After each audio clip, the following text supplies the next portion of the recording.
Hai, apa kabar semuanya? Semoga kabar Anda baik-baik saja. Terima kasih karena sudah memberikan support dan juga kesetiaan Anda untuk membangun channel Codot Film. Yuk kita lanjutkan alur ceritanya, sambil siapin kopi dan cemilan, setting suara volume full. Gasken. Pertarungan antara yang kuat. Menyaksikan 6 orang yang melompat turun dari Magic Beast, jejak ketakutan meresap ke ekspresi heran Yume. Tatapan cemasnya menyapu orang berjubah hitam itu dan langsung mengabaikan Xiaoyan. Sosoknya dengan cepat mundur puluhan meter saat dia dengan dingin memperhatikan kelompok itu. Dengan tawa dingin, dia bertanya, angin apa yang bertiup di gurun ini malam ini? Kapan pertapa yang jarang terlihat, mulai menikmati membentuk kelompok. Haha, sungguh tidak terduga bahwa kami akan dapat bertemu dengan orang kuat setingkat Doang setelah baru saja tiba di gurun yang luas ini. Kau seharusnya menjadi salah satu pemimpin dari 8 suku besar rakyat ular, bukan? Di antara orang-orang baru, pria paruh baya itu melangkah maju dan tertawa saat dia menatap Yume di kejauhan. Duduk di gundukan pasir, guncangan di wajah Xiaoyan berangsur-angsur menghilang. Dia berkedip dan diam-diam menyapu pandangannya ke 8 orang itu. Dia menyadari bahwa di antara 8 orang ini, selain orang berjubah hitam itu, yang begitu misterius sehingga seseorang tidak dapat melihat kekuatannya, yang lain tampak samar-samar memandang pria paruh baya itu sebagai seorang pemimpin. Siapa dia? Dia benar-benar bisa membuat begitu banyak orang kuat untuk mendengarkan dia. Merasakan situasi ini, keheranan secara bertahap muncul di hati Xiaoyan. Harus diketahui bahwa orang yang bisa menjadi douang semuanya adalah orang terkenal. Orang-orang seperti mereka mungkin memiliki kepribadian yang berbeda, tetapi mereka semua memiliki keangkuhan yang sama dari yang kuat di dalam tulang mereka. Akan sangat sulit bagi mereka untuk tunduk pada seseorang yang memiliki level yang sama. Xiaoyan mengalihkan pandangannya dari beberapa orang ini, akhirnya mendarat di pria paruh baya yang tersenyum dan secara kasar menilainya. Xiaoyan harus mengakui bahwa pria paruh baya ini memiliki sikap yang sulit untuk digambarkan. Wajahnya yang berbeda dan bersudut membuat orang lain tahu bahwa dia pasti pria yang sangat tampan ketika dia masih muda. Dia mungkin sedikit lebih tua sekarang tetapi dia memiliki sikap dewasa yang diasah dari tahun-tahun yang menambah ketenangan dan rasa pengalaman. Ancaman ganda ini akan memiliki kekuatan mematikan terhadap beberapa gadis yang lebih muda. Orang ini tampaknya tidak sesederhana itu, Xiaoyan bergumam dalam hatinya. Ini adalah kesan pertama yang diberikan pria paruh baya tampan ini kepada Xiaoyan. Secara alami, orang apa yang bisa menjadi douang itu sederhana. Dia mengalihkan pandangannya dari pria paruh baya dan sekali lagi berhenti pada sosok manusia yang ditutupi jubah hitam. Untuk beberapa alasan yang tidak diketahui, Xiaoyan memiliki perasaan samar bahwa sejak orang misterius berjubah hitam muncul, tatapan di bawahnya sepertinya fokus padanya dengan cara yang tidak jelas. Kamu siapa? Mengapa Anda datang ke wilayah dalam negeri rasaya di tengah malam? Apakah kamu tidak tahu bahwa manusia dilarang datang ke sini? Senyum mempesona di wajah Yume sudah benar-benar lenyap. Menggantinya adalah ekspresi serius yang tebal. Jelas, barisan menakutkan yang tiba-tiba muncul di depannya tidak memberinya waktu luang untuk bercanda. Keke, ada sesuatu yang penting untuk kita kunjungi di Gurun Tager. Bisakah Anda memimpin jalan ke bagian dalam gurun untuk melihat ratu suku Anda? Pria paruh baya itu tersenyum dan berkata, Anda ingin melihat yang mulia? Mendengar ini, sudut yang indah dan berbahaya terbentuk di mata cantik Yume. Dia berkata sambil tersenyum dingin, rakyat ular kami telah bermusuhan denganmu manusia selama bertahun-tahun. Masing-masing tangan kita berlumuran darah dari sisi lainnya. Apa yang perlu didiskusikan? Jika sedikit dari Anda tahu apa yang baik untuk Anda, saya mendorong Anda untuk segera pergi. Jika tidak, begitu 8 pemimpin suku kita berkumpul, jumlah orang kuat di Kekaisaran Jia Ma akan menyusut drastis. Pak Tua, Sudah kubilang kalau kamu bisa melupakan mengadopsi sikap diplomatis dengan rakyat ular. Mereka tidak membeli ini. Seorang pria besar yang gesit dan galak di udara menundukkan kepalanya dan berteriak kepada pria paruh baya. Suara pria besar itu seperti guntur, bergema di udara. Itu lama kemudian sebelum perlahan-lahan melemah dan menghilang. Saya kenal wanita ini. Dia adalah pemimpin suku ular Mei, salah satu dari 8 suku besar dari suku ular. Hehe. Saat itu, ketika Kekaisaran Jia Ma memulai perang dengan suku-suku ular, lelaki tua Lena itu bertempur dengannya dan akhirnya menderita kerugian. Mata pria besar itu menatap tubuh Yu Mei yang mempesona saat dia berkata sambil tersenyum. Lena, maksudmu lelaki tua yang berlatih dengan metode Ki tipe petir selama perang saat itu?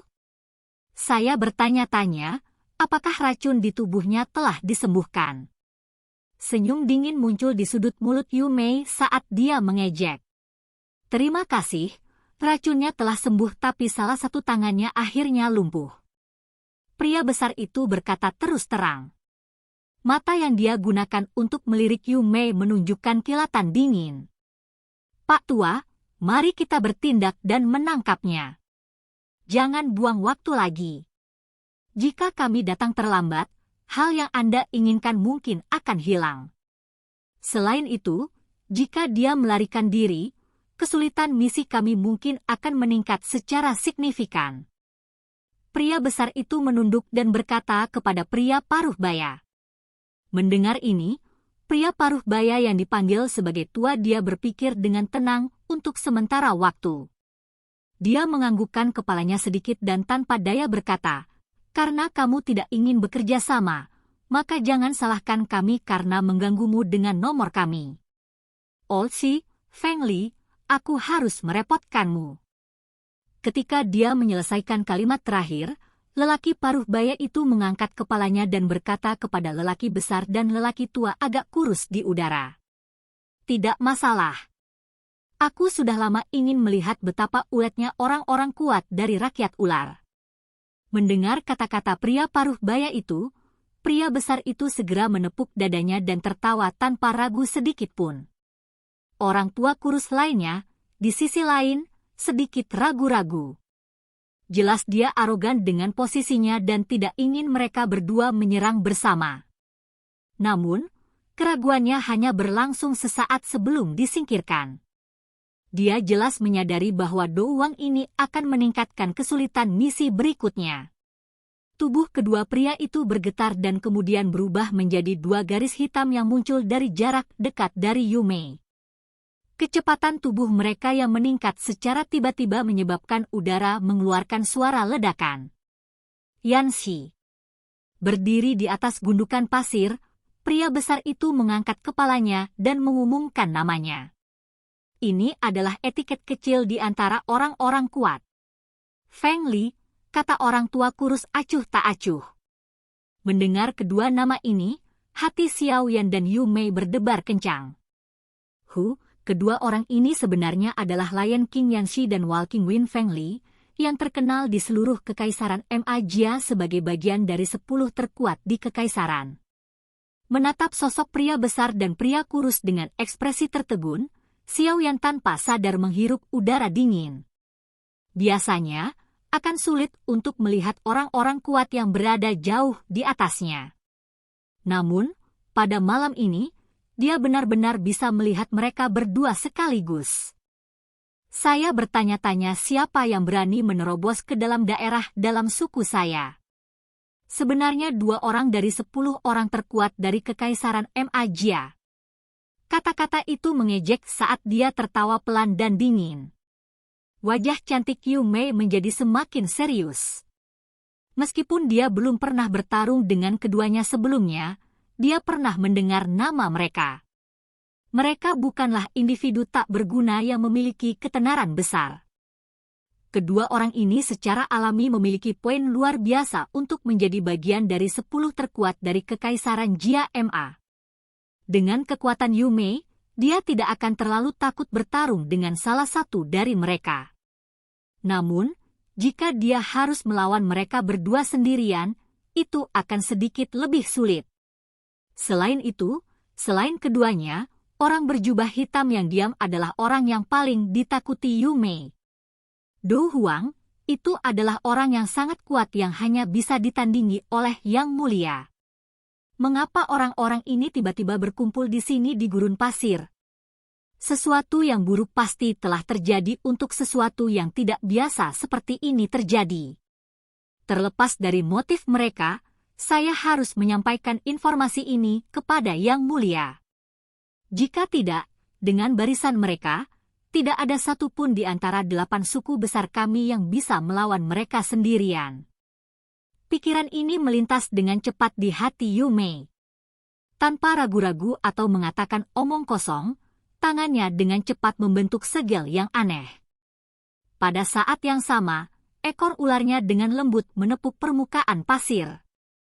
Mengikuti suara teredam lembut, gundukan pasir yang tenang tiba-tiba meledak.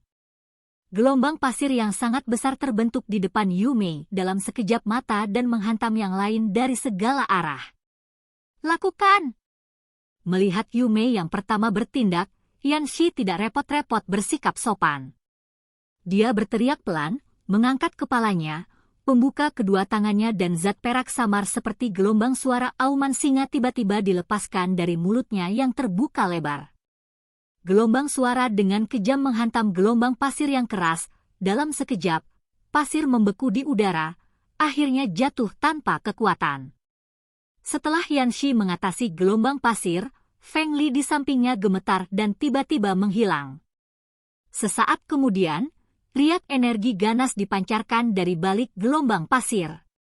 Setelah mengatasi serangan gelombang pasir dari sisi lain, Yao Xi juga mengadopsi peran yang kasar dan tidak masuk akal saat dia menyerang dengan keras ke dalam pertempuran di jarak yang dekat. Seketika, selokan besar yang panjangnya lebih dari puluhan meter terus muncul saat kekuatan ditembakkan. Sementara langit dipenuhi dengan pasir kuning yang menari, wajah cantik Yu Mei dipenuhi dengan ekspresi dingin.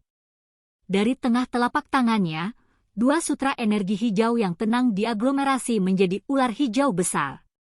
Ular hijau kali ini jelas bukan ular kecil yang pernah dilihat Xiao Yan sebelumnya. Kedua ular hijau besar ini tertutup sisik tebal dan taring putih tajam mereka bersinar setiap kali mereka membuka mulut. Hal yang paling menakutkan adalah ular berwarna hijau ini sepertinya memiliki kekuatan hidup. 2 ki kuat yang samar dilepaskan dari tubuh mereka. Saat mereka dengan aneh berjingkrak dan memutar, mereka nyaris tidak bisa menahan Yan Shi dan Feng Li. Sungguh hal yang menakutkan, hanya ular energi aneh yang telah diaglomerasi ini yang memiliki kekuatan Douling. Melihat bahwa 2 ular energi hijau besar berhasil memblokir 2 serangan Douang dengan berjingkrak dan memutar, Xiao Yan tidak bisa membantu tetapi menggerakkan mulutnya berulang kali. Aku sudah lama mendengar bahwa beberapa orang kuat dalam ras ular rakyat mampu menyingkirkan jiwa dari binatang ajaib dan melatih mereka menjadi kemampuan unik. Setelah berhasil melatih kemampuan ini, seseorang akan mampu mempertahankan kekuatan asli binatang ajaib. Binatang buas ini juga tidak takut mati di bawah kendali pemiliknya. Sangat merepotkan melawan mereka. Melihatnya sendiri hari ini, saya harus mengatakan bahwa rumor itu benar-benar benar. Melihat pasir kuning yang menari dan medan perang yang melonjak energi, pria paruh baya itu menghela nafas.